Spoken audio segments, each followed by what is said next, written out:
Hoje começaremos o assunto da nossa segunda prova, que é sobre flexão pura em barras. Primeiramente, vamos tratar da flexão pura em barras prismáticas. Então, objetivos desta aula são apresentar o conceito de flexão e as tensões relacionadas, relacionar esses assuntos com conhecimentos anteriores e resolver alguns exemplos com os conceitos aprendidos nesta aula. Para tanto, nós vamos estar utilizando conceitos de tensão normal aprendidos no primeiro tópico desta disciplina, e os conceitos de momento fletor lá da mecânica dos sólidos, principalmente o conceito de momento fletor em vigas, em pórticos. Com isso, nós vamos estar definindo a nossa teoria sobre flexão pura. Então, o que seria a flexão pura em barras prismáticas simétricas? Dada uma barra qualquer, onde a distância AB é o comprimento da barra e essa barra ela vai ter uma seção, essa minha seção ela tem que ser simétrica em relação principalmente ao eixo vertical, e a flexão pura significa a gente aplicar, unicamente momentos fletores nas duas extremidades dessa barra, de forma que essa barra ela só tenha momento fletor aplicado e logo ela consiga só fletir em função desses momentos fletores. Então, a flexão ela vai ocorrer não só quando nós temos momentos fletores puros, mas como nós temos forças verticais essa minha barra. Pegue como um exemplo essa barra engastada em B, onde no ponto A nós aplicamos uma força P. Se a gente fizer uma seção no ponto C, nós vamos perceber o quê? Que naquele ponto C nós vamos ter como reações, esforços internos, um P', que era o nosso esforço cortante, e o M, que é o nosso momento fletor. Nesse caso, além da flexão, nós também vamos ter tensões devido ao cisalhamento. Mas por enquanto nós não vamos nos preocupar com essas tensões cisalhantes, e sim só com as tensões devido ao momento fletor, que é o que nós queremos estudar agora.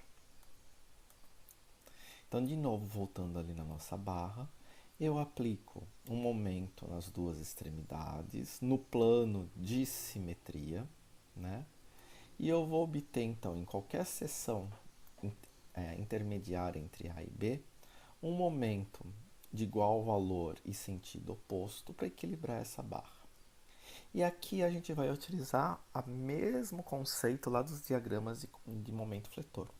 O momento será positivo quando ele tracionar as fibras inferiores da minha barra e comprimir as fibras superiores. Então, se essa barra for uma viga, que vai de A até B, esse momento ele vai ser positivo quando as fibras inferiores dessa minha viga estiverem tracionadas e as fibras superiores da minha viga estiverem comprimidas. Então, vamos ver quais são as equações de equilíbrio dessa minha viga. Então, se eu pegar aquela minha seção e pegar um elemento infinitesimal, eu vou observar que eu vou ter três tipos de tensões naquele elemento infinitesimal.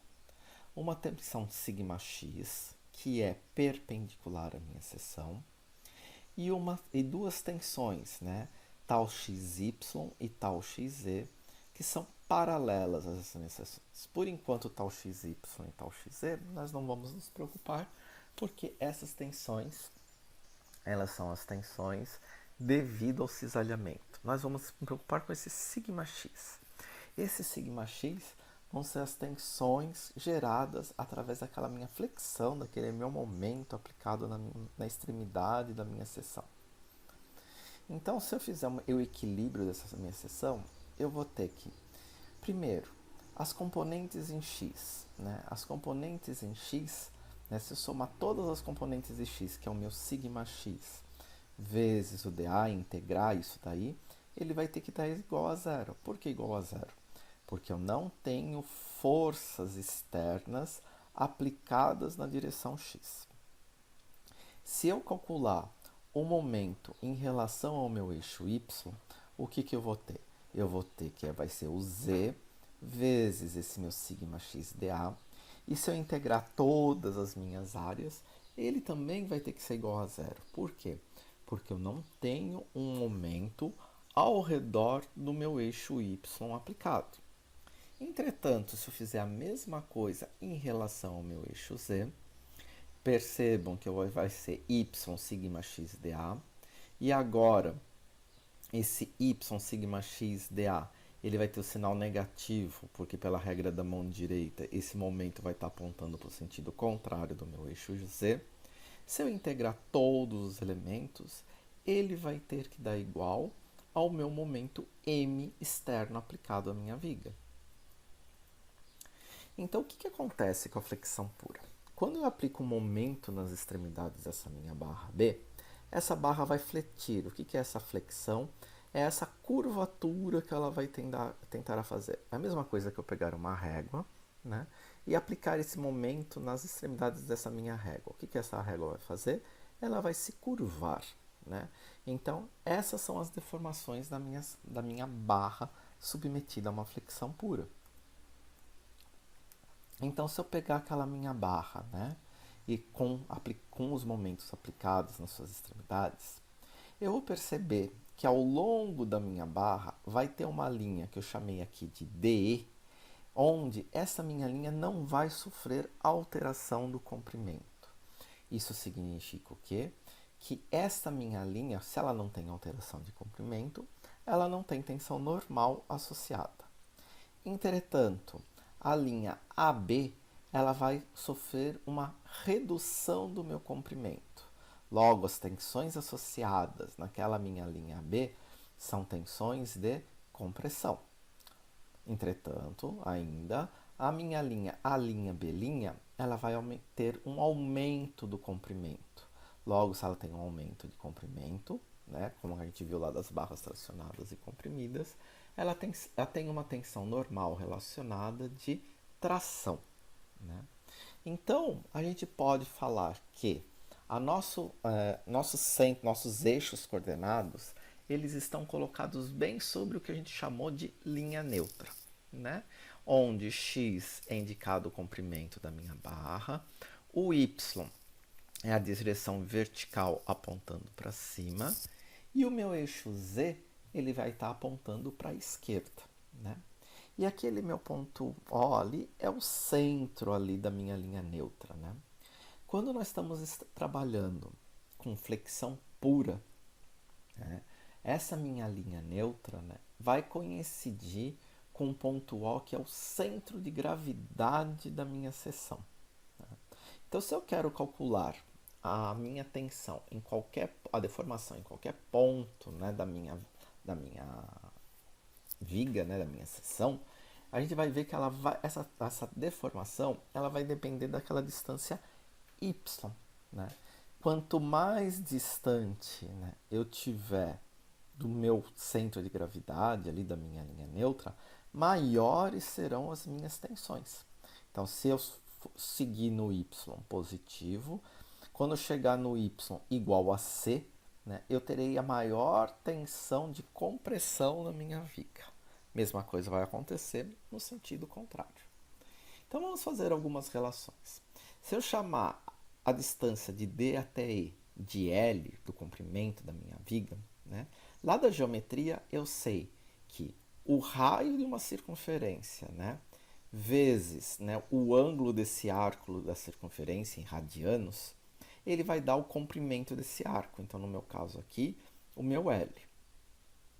Se eu pegar qualquer outro ponto aqui, vamos chamar o ponto aqui, ó, a linha JK, né? O comprimento dessa minha linha JK, que eu chamei aqui de L', ela vai ser dada pelo raio ρ menos a minha distância y vezes o mesmo ângulo θ. E eu posso dizer, então, que essa minha linha JK, ela sofreu uma deformação delta, que vai ser o quê? Vai ser o meu L', menos a deformação final, menos o comprimento inicial que ela tinha. Se eu fizer a substituição, eu vou descobrir então que o meu delta ele vai ter que ser igual a menos y vezes θ. Como a gente viu lá na deformação por tração e compressão, barras tracionadas e comprimidas, a gente não usa o delta. A gente usa o que a gente chama de deformação específica, meu epsilon(x). E meu epsilon(x) é o delta dividido por L. Então, substituindo esses dois valores, delta é menos yθ, L é ρθ, e fazendo as simplificações, eu descubro que o meu epsilon(x) igual a menos y sobre ρ. Então, o que vai acontecer? Como eu disse, quanto maior o valor do y, tanto positivo como negativo, eu vou ter o quê? As maiores deformações. Então, meu epsilon máximo, ele é dado pelo valor de c, a máxima distância que eu tenho da linha neutra até a extremidade da barra, sobre o meu ρ. Ou eu também posso dizer que qualquer epsilon ao longo da minha superfície, ele pode ser dado por menos y sobre c vezes esse meu epsilon máximo. Por que menos? Porque eu sei que quando o meu y é positivo, as minhas deformações são negativas. Quando o meu y é negativo, as minhas deformações são positivas, são deformações de tração. Como o meu σx, lá das barras tracionadas e comprimidas, é igual ao módulo de elasticidade vezes o meu epsilon, eu descubro então que epsilon vezes o epsilon(x) vezes o módulo de elasticidade é menos y sobre c e epsilon m, substituindo o valor dado nesta equação aqui. E aí eu vou descobrir então que o meu σx ele pode ser dado por menos y sobre c vezes o sigma máximo. E onde está esse sigma máximo? Exatamente na minha extremidade ali da minha barra. Então percebam que a variação das minhas tensões ao longo da minha seção, ela é uma variação linear, ela depende só da minha coordenada y. Então, se a gente voltar naquelas equações de equilíbrio, a gente tinha o quê? Que a integral de σx dA era igual a zero. Quem é meu σx? Meu σx é menos y sobre c, sigma máximo. Sigma máximo sobre c são constantes, pode cair para fora. Eu fico da integral de y dA igual a zero. Como esta parcela não pode ser igual a zero, vai ser a integral de y dA igual a zero, Só que integral de y dA igual a zero era o nosso momento de primeira ordem, era o nosso QZ. E o nosso QZ era igual a zero quando os nossos eixos estavam no centro de gravidade, confirmando que a nossa linha neutra, quando estamos tratando de flexão pura, ela passa pelo centro de gravidade. Indo para outra equação de equilíbrio, menos y sigma x dA igual a m, fazendo essa integral, as substituições, o sigma x é menos yc sigma m. Então, sigma m c cai para fora, fica tudo positivo porque tem menos com menos multiplicando. E eu vou ficar com a integral de y² dA. E a integral de y² dA, o que era? Era o nosso momento de inércia em relação ao meu eixo z. Logo, o meu sigma máximo é o momento aplicado na viga, vezes a máxima distância, sobre o I, que ali no caso é o meu IZ. E se eu quero um sigma x qualquer ali na minha seção, como eu sei que aquilo é uma reta, eu posso dizer que então que meu sigma x ele é dado pelo m vezes a coordenada y, dividido pelo meu I, que é meu IZ. E o sinal negativo significa o quê? Que quando o meu y ele é positivo, a minha tensão é negativa. E quando o meu y ele é negativo, a minha tensão é positiva. Então, o que acontece? Quando eu flexiono a minha barra e eu vou olhar a minha seção, acontece o seguinte: pelas regras que a gente viu lá nas barras tracionadas e comprimidas, que o meu epsilon y, a deformação na direção y, era igual a menos ni epsilon x. que era a mesma coisa do meu EZ. Então, quando eu tenho deformações positivas no epsilon, eu tenho deformações negativas na direção y e na direção z. Então, nas barras, nesse caso que a gente estava estudando, as fibras inferiores eu estava tracionando, eu estava tendo deformações positivas. Logo, tanto na direção z como na direção y, eu vou ter encurtamentos, eu vou ter diminuições dessas dimensões, né? E essas diminuições, né, essas deformações, ela vai ser dada por ni y sobre ρ. Percebam, y negativo, deformações negativas. Y positivo, deformações positivas. Entenderam? Se não, voltem na teoria, revejam o que foi falado antes de partirmos para os nossos exemplos.